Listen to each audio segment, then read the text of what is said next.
Hi kids, welcome back to my class. So kids, are you ready for the next chapter? Good. Today we are going to start chapter number 10, finite and non-finite verbs. So are you ready? Let's start. See the picture and read the sentences.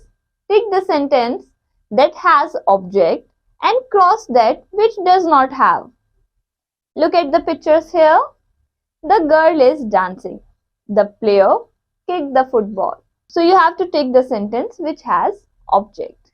Now let's begin part A, finite verbs. Verbs that change with the change in person, number and tense are called finite verbs. Example, I eat a mango. First person, singular, present tense.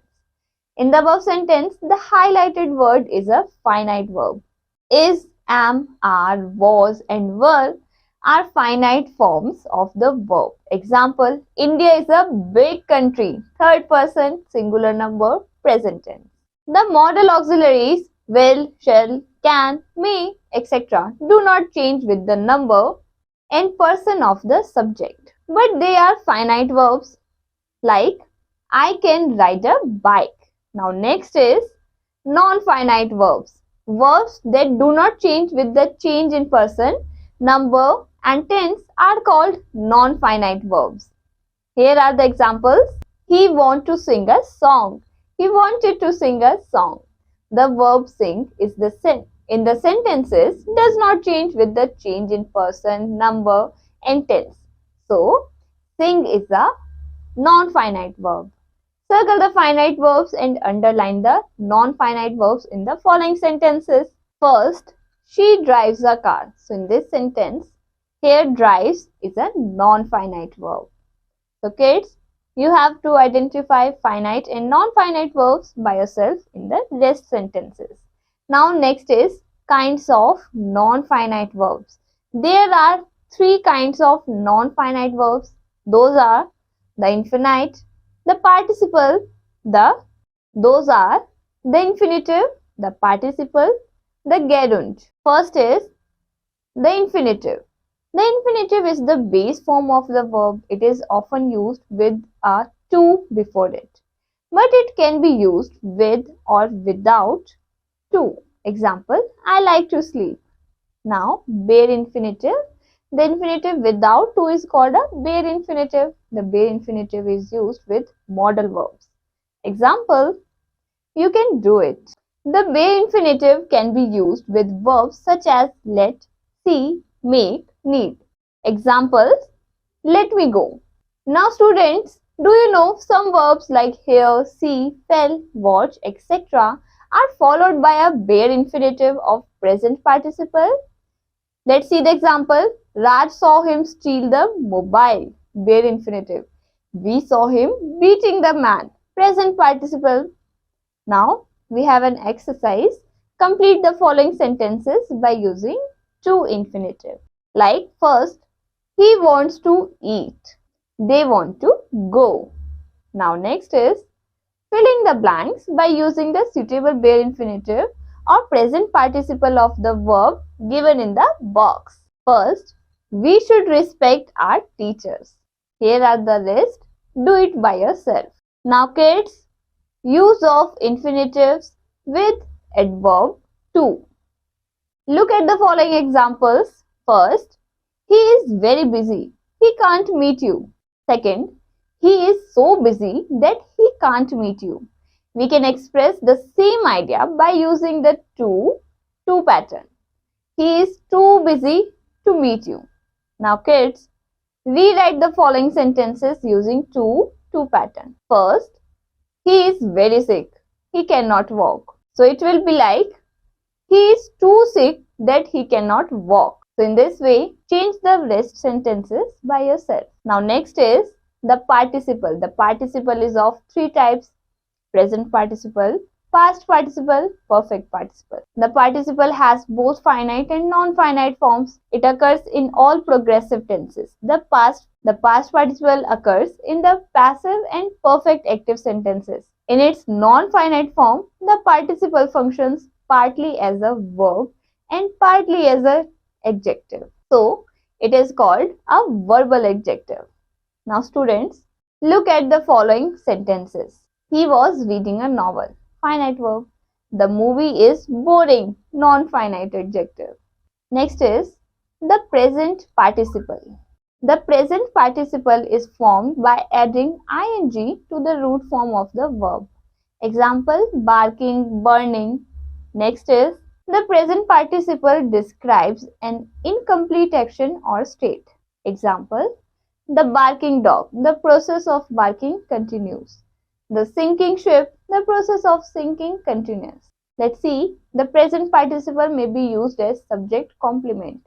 Example, they saw him climbing a tree. The present participle can come after the verb. Example, we went laughing.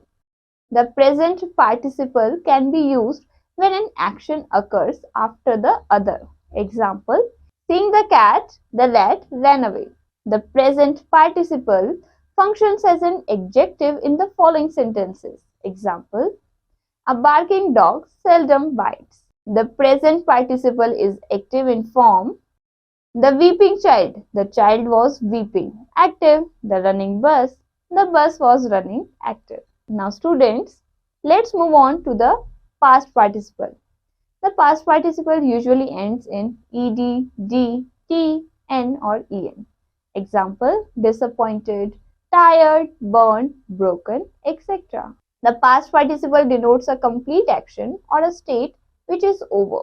Examples, first, the burnt house. The process of getting burnt is complete. Next is the disappointed man. The process of getting disappointment is complete. Next is the past participle can function as an adjective. Here are the examples. First, he is very disappointed. The tired visitor rested under a tree. Next is the past participle can be used as subject complement. Examples, she felt irritated. Father seemed worried. The past participle can be used as an object complement. Examples, I found the glass broken. We saw her worried. So kids, do you understand? Now let's move on. The perfect participle. Do you know kids? The perfect participle is used to join two sentences when one action is immediately followed by the other. The subject of both the sentences is the same. The perfect participle is formed by using having plus past participle form of the verb. Here are some examples. He finished his homework, he went to play. Having finished his homework, he went to play. Next is, she saw her brother, she returned home. Having seen her brother, she returned home. Now kids, it's time for the exercise. Put a suitable present or past participle to the following. First, interesting movie. So in this way, complete all the blanks by yourself. Now kids, let's move on. Joining sentences by using participles. Pairs of sentences can be joined by using participles. Let's see the example. I saw an aeroplane. The aeroplane was flying in the sky. In the above sentence, the object of the first sentence is subject of the second sentence. Such sentences are very easy to join. I saw an aeroplane flying in the sky. Now, in the above example, actions mentioned in the two sentences occur simultaneously. In example, my seeing the aeroplane and the aeroplane flying in the sky are taking place simultaneously. So, we use the continuous form of the participle, but sometimes the second action begins only after the first one has been completed. In such cases, we need to convert the verb denoting the first of the actions into a perfect participle. Now, we have some examples.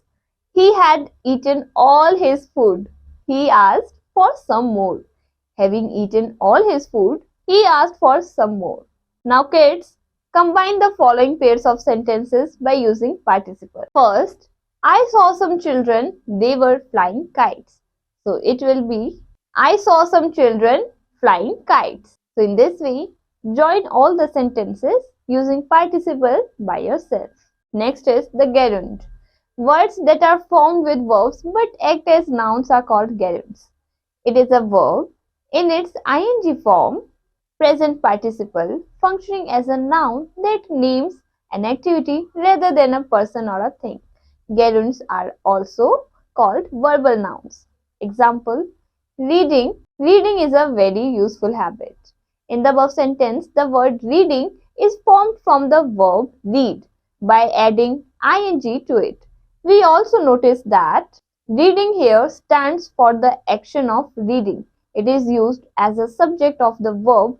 It therefore does the work of a noun. The word reading is therefore both like a verb and a noun. In other words, it is a verbal noun or a gerund. A gerund is a verbal noun and participle is a verbal adjective. Some other examples of gerunds. First, swimming is a good exercise. Dancing is good for health. In sentence 1 and 2, the gerund is used as a subject of the verb. Both the gerunds and the participles end in ing. Then how can we identify the two?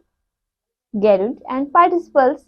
Reading is a good habit. I met a boy weeping. She loves playing. See these children swimming in the pond. So kids, do you understand? Now let's underline the gerunds in the following sentences. Collecting stamps is a hobby. So you will underline collecting because it is a gerund. So in this way, identify the gerunds and underline in the rest sentences. Now next is underline the participles and gerunds in the following sentences. Write P for the participles and G for the gerunds. Let's see.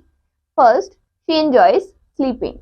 Here sleeping is a gerund, so you will underline sleeping and write G. In this way, do the rest by yourself. Now kids, filling the blanks with correct gerund or infinitive form of the verbs given in the bracket. First, she prefers drinking tea to coffee. So kids, I hope you understand. Do the rest blanks by yourself. That's all from this chapter. Bye bye. Take care.